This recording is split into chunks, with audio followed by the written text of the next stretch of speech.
అగ్రిగోల్డ్ ఆస్తులకి అన్న సరిహద్దులు చేస్తుందా? అసలు సంబంధం లేదు. అగ్రిగోల్డ్ ఆస్తులకి జోగి రమేష్ గారు వాళ్ళు కొనుక్కున్న ఆస్తికి అసలు సంబంధమే లేదు కదా.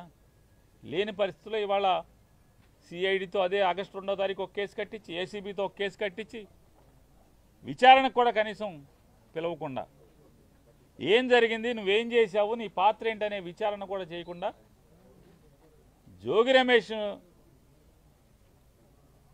గట్టిగా మాట్లాడాడు, గట్టిగా తిరగబడ్డాడు.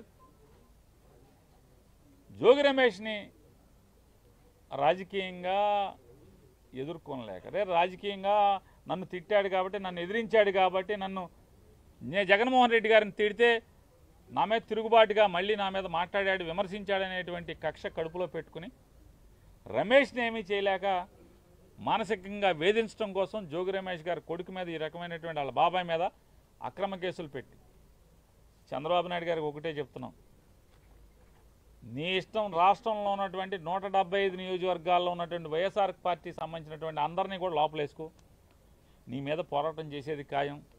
మేమంతా జైలుకి వెళ్ళటానికి సిద్ధంగానే ఉన్నాం. నీ తప్పుడు కేసుల్లో, అక్రమ అరెస్టులో ప్రతి ఒక్కళ్ళం కూడా వైఎస్ఆర్ కాంగ్రెస్ పార్టీ జెండా మోసే ప్రతి చిన్న కార్యకర్త దగ్గర నుంచి కూడా జగన్మోహన్ రెడ్డి గారి దాకా అంతా సిద్ధంగా ఉన్నాం. నీ చేతనైంది నువ్వు చేసుకో. అయినా సరే తెలుగుదేశం పార్టీ చేసేటువంటి తప్పుల మీద, ప్రజలకి మోసం చేసే దాంట్లో పోరాటం చేయకుండా ఉండడం వదలం, నిన్ను నిలదీయకుండా ఉండడం వదలం అనేది కూడా చంద్రబాబు నాయుడు గారికి ఈ సందర్భంగా అంతిమంగా న్యాయం చేస్తుంది.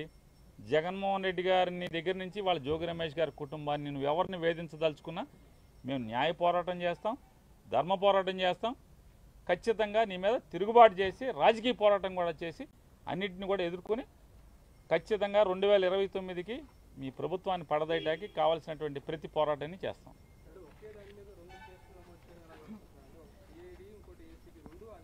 ఏమండి పద్ధతులు లేకుండా, వినాయక్ గారు పద్ధతులు ఉంటే అనుకోవచ్చు, ఇదేదో అడ్డగోలు కేసులు, తప్పుడు కేసులు, ఏదో రకంగా మానసికంగా వేధించాలి, తప్పుడు కేసులు పెట్టాలి, లోపలేద్దామనే నిర్ణయానికి వచ్చాక ఇక అసలు ఒక డిపార్ట్మెంట్ కట్టిందా, 2 ఇది కాకపోతే రేపు ఇంకో డిపార్ట్మెంట్తో ఇదే కేసు ఇంకోటితో కూడా కట్టిస్తారు, ఇంకో చోట కూడా కట్టిస్తారు.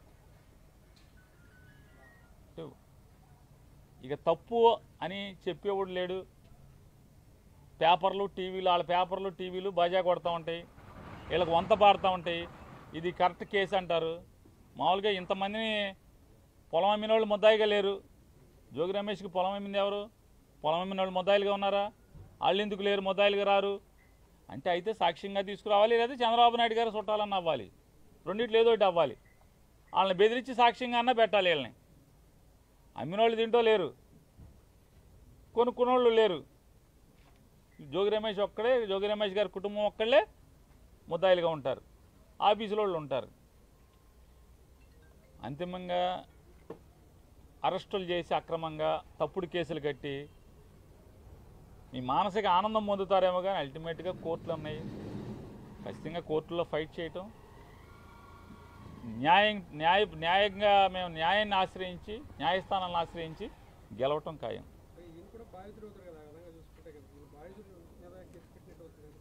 అదే అన్నా, నీకు ఉచ్చం, నీచం, వాయు వరుసలు ఏం లేవు. ఇక జోగి వరుస లిస్టు రాసుకున్నారు. రెడ్ బుక్ రాజ్యాంగం, రెడ్ బుక్లో ఎవడెవడున్నాడు ఆయన్ని మానసికంగా వేధించాలి, కేసులు కట్టి లోపేయాలి, సునకానందం పొందాలి. దీనికి వస్తుంది తప్ప ఏముంది? బాధితులు అవుతాడు. మీరు చెప్పినట్టు జోగి రమేష్ కుటుంబం బాధిత కుటుంబం అవ్వాలి, కానీ వీళ్ళనే నేరాంగం చేసినట్టుగా ముద్దాయిలు చేశారు. సిఐడిలో కేసు కట్టారు, ఇక్కడ కేసు కట్టారు, 2 కేసులు, ఒకే సంఘటనకు 2 కేసులు కట్టారు. ఏం చేసినా సరే నీ మానసిక ఆనందం తాత్కాలికం, వెనక్కి తగ్గేది లేదు. తెలుగుదేశం పార్టీ మీద, కూటమి ప్రభుత్వం మీద, జనాలను చేసే మోసాల మీద, వాళ్ళ కూటమి ప్రభుత్వం ప్రజల్ని వంచే దాంట్లో కానీ, ప్రజా వ్యతిరేక పరిపాలన చేసే దాంట్లో నిలదీయటం, పోరాటం చేయటం జోగి రమేష్ ఆగడు, జోగి రమేష్ గారు కొడుకు ఆగడు, ఎవరు ఆగరు.